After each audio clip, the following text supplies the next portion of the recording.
Reading to you the Polar Express. Hey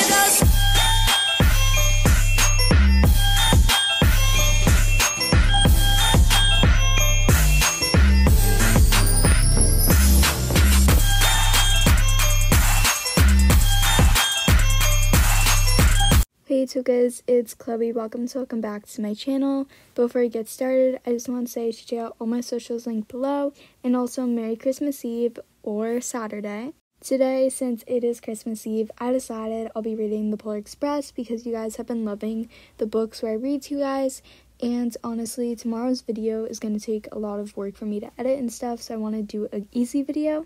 Anyways, let's just get started with the book. On Christmas Eve many years ago, I lay quietly in my bed. I did not rustle the sheets. I breathed slowly and silently.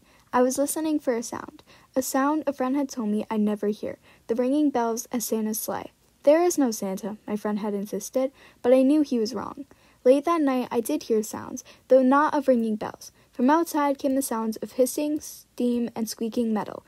I looked through my window and saw a train standing perfectly still in front of my house. It was wrapped in an apron of steam. Snowflakes fell lightly around it. A guard stood at the open door of one of the cars. He took a large pocket watch from his jacket, then looked up at my window. I put on my slippers and dressing gown. I tiptoed downstairs and out the door. "All aboard," the guard cried. I ran up to him. "Well," he said, "are you coming?" "Where?" I asked. "Why, to the North Pole, of course," was his answer.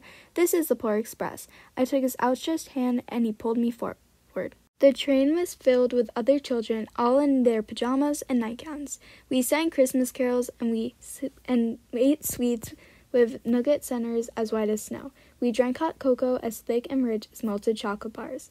Outside, the lights of towns and villages flickered in the distance as the Polar Express raced northwards. Soon there was no more lights to be seen. We traveled through cold, dark forests where lean wolves roamed and white-tailed rabbits hid from our train as it thundered quietly through the wilderness. We climbed mountains so high it seems as if we could scrape the moon.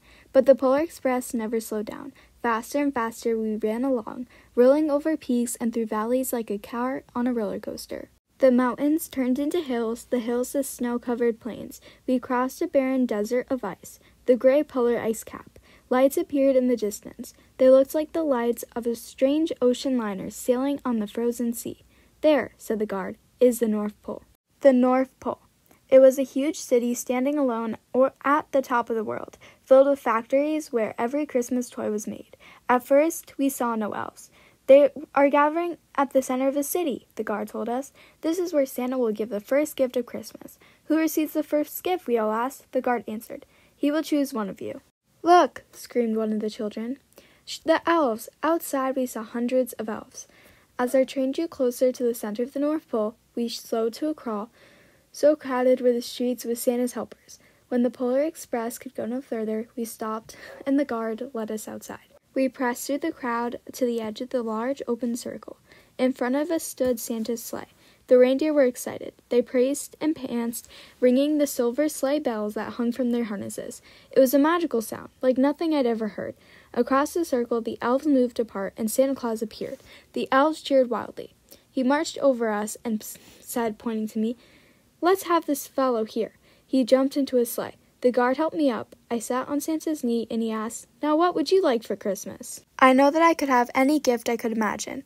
But the thing I wanted most for Christmas was not inside Santa's giant bag. What I wanted more than anything was one silver bell from Santa's sleigh. When I asked, Santa smiled. Then he gave me a hug and told an elf to cut a bell from the reindeer's harness. The elf tossed it up to Santa. He stood, holding the bell high above him, and called out, "The first gift of Christmas!" The clock struck midnight, and the elves named their approval. Santa handed the bell to me, and I put it in my dressing gown pocket. The guard helped me down from the sleigh. Santa shouted out from the reindeer's names and cracked his whip. His team charged forward and climbed into the air. Santa circled once above us, then disappeared into the cold, dark polar sky. As soon as we were back inside the Polar Express, the other children asked to see the bell. I reached in my pocket, but the only thing I felt was a hole. I had lost the silver bell from Santa Claus' sleigh. "Let's hurry outside and look for it," one of the children said, but the train gave a sudden lurch and started moving. We were on our way home. It broke my heart to lose the bell. When the train reached my house, I sadly left the other children. I stood at my doorway and waved goodbye. The guard said something from the moving train, but I couldn't hear him. What? I yelled out. He cupped his hand around his mouth. Merry Christmas, he shouted. The Polar Express let out a loud blast from its whistle and sped away. On Christmas morning, my little sister Sarah and I opened our presents. When it looked as if everything had been unwrapped, Sarah found one last small box under the tree. It had my name on it. Inside was a silver bell. There was a note. Found this on the seat of my sleigh. Mend that hole in your pocket. Signed, Mr. C. I shook the bell. It made the most beautiful sound my sister and I had ever heard. But my mother said, "Oh, that's bad." "Yes," said my father. "It's broken." When I'd shaken the bell, my parents had not heard the sound. The end. Okay, Tocas, I hope you enjoyed this story. Once again, Merry Christmas. Shout out goes the person on the screen. I love you guys so much, and I will definitely check out my video that will be posted tomorrow. I think that you guys will really like the video.